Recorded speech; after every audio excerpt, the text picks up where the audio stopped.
اعوذ باللہ من الشیطان الرجیم بسم اللہ الرحمن الرحیم السلام علیکم ورحمۃ اللہ وبرکاتہ۔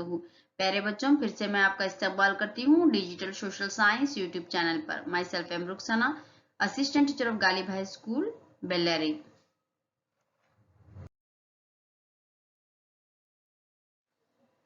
ڈیئر اسٹوڈینٹس، آج تاریخ کا تیسرا باب جو کہ 10ویں جماعت سے ہے، انگریزی انتظامیہ کے اثرات۔ پہلے ہم لوگ بلینکس ڈسکس کر لیں گے بچوں۔ دیوانی عدالت نام کی شہری کوڈ ڈیش نے قائم کیا۔ لارڈ کارنوالیس۔ ڈیش میں بنگال اور بہار میں مستقل زمینداری نظام جاری کیا گیا۔ 1793۔ الیگزینڈر ریڈ نے ڈیش نامی محصولی نظام جاری کیا، ریت واری نظام۔ جدید تعلیمی توسیع کے لیے فروغ دینے والا انگریزی افسر ڈیش تھا، Warren Hastings. Regulating act dash سن میں جاری ہوا، 1773۔ کوشچن نمبر 1، سول سروس شہری خدمات کی انتظامیہ کس نے متعارف کرایا؟ Lord Cornwallis. Second question number 2، regulating act کا مقصد کیا ہے؟ ایسٹ انڈیا کمپنی کی رشوت خوری کو روکنا۔ کوشچن نمبر 3، کلکتہ میں فورٹ ولیم کالج کس نے کھولا؟ لارڈ کارنوالیس۔ کوشچن نمبر 4، لارڈ کارنوالیس نے کلکتہ میں فورٹ ولیم کالج کیوں کھولا؟ کیونکہ شہری یا عوامی خدمات میں شامل ہونے والوں کے لیے۔ کوشچن نمبر 5، کس نے اعلان کیا کہ ہندوستان کا ہر بنیادی شہری نااہل اور جاہل ہے؟ لارڈ کارنوالیس۔ کوشچن نمبر 6، دیوانی حق کیا ہے؟ انگریزوں کو زمین کا لگان یعنی کہ ٹیکس جمع کرنے کا اختیار۔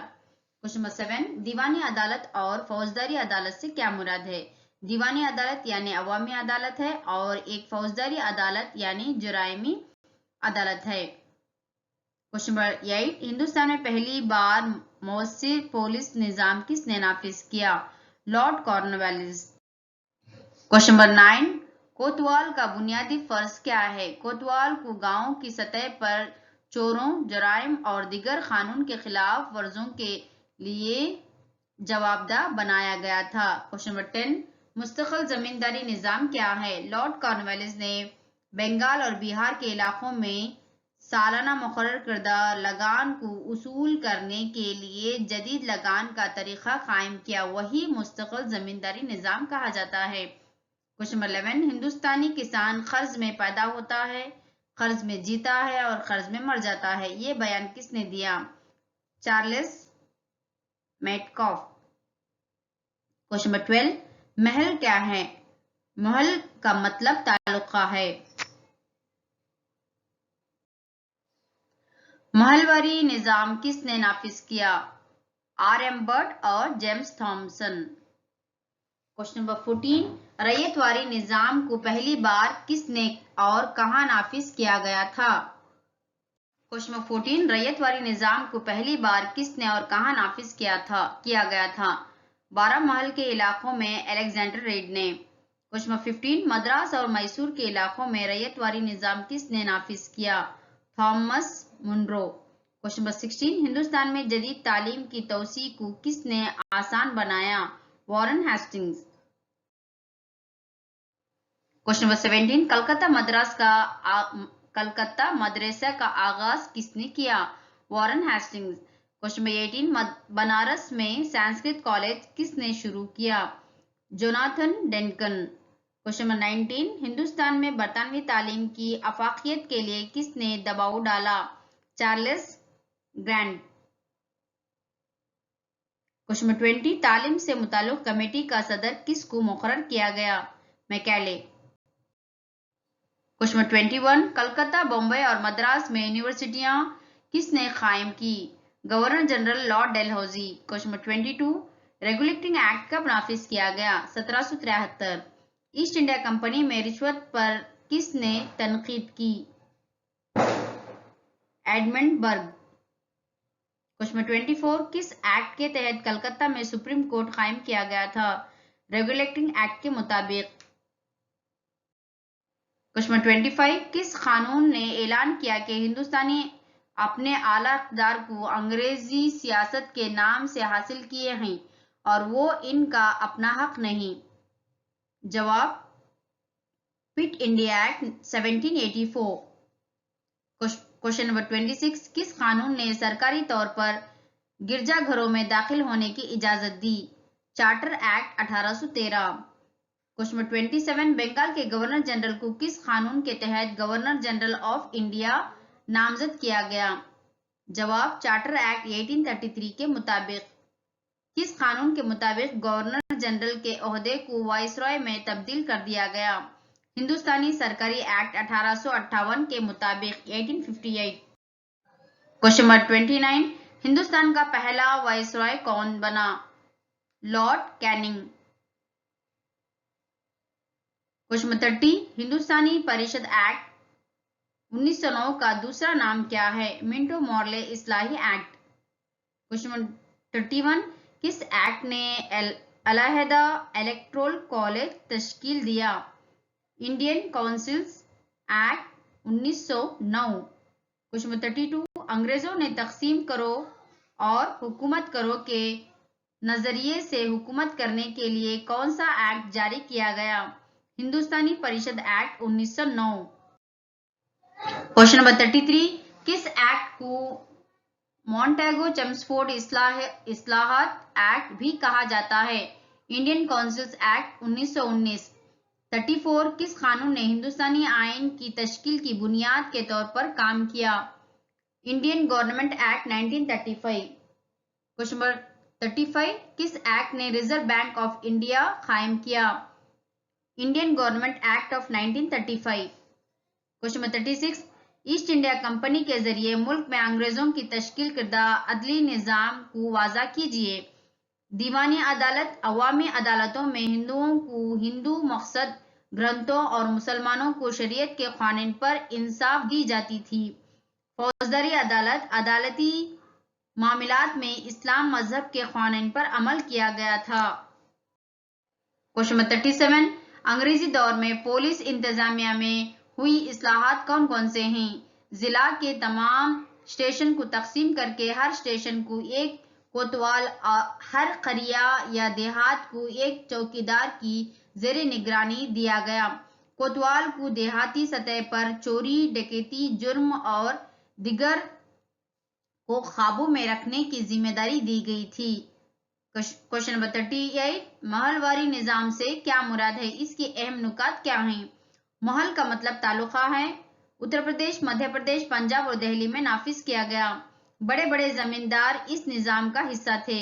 کمپنی کے عہدیداروں نے توقع سے زیادہ اراضی ٹیکس مقرر کیا۔ زمینداروں کو زمینوں کی ملکیت کھونا پڑا۔ زمینداروں اور کسانوں کو نقصان اٹھانا پڑا۔ کوشچن نمبر 39، ریت واری نظام کی خصوصیات کیا ہیں؟ بارہمال صوبے میں الیگزینڈر ریڈ نے 1792 میں متعارف کرایا گیا۔ کسان اور کمپنی براہ راست منسلک تھے۔ کسان زمین کا مالک تھا اور مالک کو زمین ٹیکس کے طور پر 50% پیداواری ادا کرنی پڑی۔ لگان کی مدت 30 سال تھی۔ کوشچن نمبر 40، زمینداری نظام کی وضاحت کریں۔ لارڈ کارنوالیس نے رائج کیا تھا۔ بنگال اور بہار کے علاقوں میں رائج کیا گیا۔ زمیندار زمین کے مالک بن گئے۔ اس جدید نظام کے تحت زمیندار کو ہر سال اس پر لگائی لگان کو مقرر کردہ تاریخ سے قبل سرکار کو ادا کرنا پڑتا تھا۔ زمینداروں کو بہت فائدہ ہوا، کسانوں کو بہت نقصان اٹھانا پڑا۔ بہار، اڑیسہ، آندھرا پردیش اور وارانسی علاقوں تک اس نظام کو بڑھایا گیا۔ کوشچن نمبر 41، انگریزوں کے لگان کی پالیسیوں کے کیا اثرات برآمد ہوئے؟ زمینداروں کا ایک نیا طبقہ تخلیق کیا گیا۔ کسانوں کو استحصال کا نشانہ بنایا گیا۔ کسان بے زمین ہو گئے اور زمین ایک فروخت کی اشیاء بن گئی۔ زراعت کا شعبہ لین دین کا بن گیا تھا اور ساہوکار مضبوط ہو گئے۔ کوشچن نمبر 42، جدید انگریزی تعلیم کے اثرات بیان کرو۔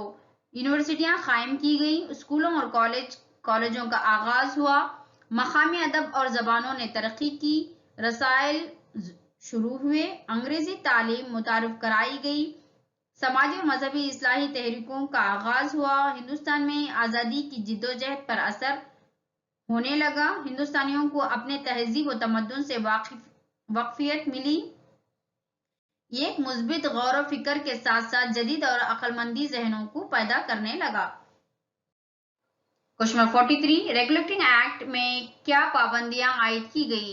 بنگال کا گورنر تینوں پریسیڈنسیوں کا گورنر جنرل بنا، گورنر جنرل کو ممبئی پریسیڈنسی اور مدراس پریسیڈنسی کو ہدایت دینے اور نگران کاری کرنے کا مکمل اختیار دیا گیا تھا، کلکتہ میں سپریم کورٹ آف جسٹس قائم کیا گیا، لارڈ وارن ہیسٹنگز بنگال کے پہلے گورنر جنرل بن گئے۔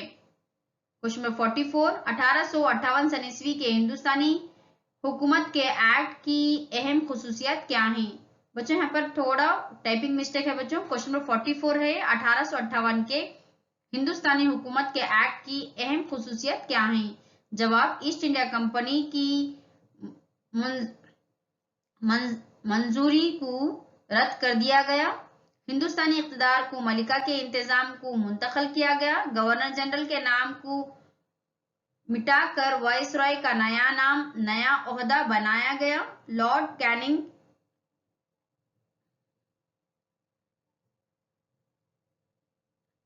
کیننگ کا پہلا وائسرائے انڈیا کا پہلا وائسرائے کے طور پر تقرر ہوا۔ لاسٹ پوائنٹ پھر سے پڑھتی ہوں بچوں میں، لارڈ کیننگ انڈیا کا پہلا وائسرائے کے طور پر تقرر ہوا۔ کوشچن نمبر 45 1909 سن عیسوی کی انڈین کونسل ایکٹ یعنی کہ منٹو مارلے فارمیشن ایکٹ کی اہم خصوصیات کیا ہیں؟ مرکزی قانون ساز کونسل کے اراکین کی کل تعداد 16 سے بڑھ کر 60 کر دی گئی، علاقائی کونسل کے اراکین کی تعداد میں بھی اضافہ کیا گیا، علاقائی کونسل کی نمائندگی کو پہلی بار انتخابات کے ذریعے اجازت دی گئی، مسلمانوں کو الگ نمائندگی فراہم کرنے کے لیے علیحدہ الیکٹورل کالج بنایا گیا تھا۔ کوشچن نمبر 46 1919 کا انڈین کونسلز ایکٹ مونٹیگو چمسفورڈ کی اہم خصوصیات کیا ہیں؟ مرکز میں 2 ایوانی مقننہ کی تشکیل ہوئی، وہ مجلس قانون ساز اور ریاستی مجلس، اور ریاستوں میں 2 عملی حکومتوں کا موقع دیا گیا، مخصوص انتخابی حلقے کو مسلمانوں، سکھ، اینگلو انڈین اور یورپی لوگوں کی سطح تک وسیع کیا گیا۔ کوشچن نمبر 47 چارٹر ایکٹ 1833 کی شرائط اور دفعات کیا تھیں؟ بنگال کے گورنر کو ہندوستان کا گورنر قرار دیا گیا، دیسی اور مقامی اداروں کے ساتھ جنگ، امن اور شاہی تعلقات کے متعلقہ موضوعات کو بنگال کی مرکزی حکومت ہی طے کر کے فیصلہ لیتی تھی، تمام انگریزوں کو ہندوستان آنے کی کھلی منظوری دی گئی، یہ ایکٹ 1930 کے دہے میں ہندوستان کے داخلی اور انگلینڈ کے مختلف سیاسی امور پر روشنی ڈالتا ہے۔ کوشچن نمبر 48 1935 کا گورنمنٹ آف انڈیا ایکٹ کی شرائط اور دفعات کیا تھے؟ ریزرو بینک آف انڈیا قائم کیا گیا تھا، علاقائی سطح پر ڈائرکی منسوخ کر دی گئی، مرکز میں ڈائرکی قائم کی گئی تھی، وفاقی عدالت قائم کی گئی، یہ ڈومینین اسٹیٹس یعنی کہ ڈومینین ریاست تشکیل دی گئی تھی۔ جزاک اللہ خیر بچوں، اللہ حافظ۔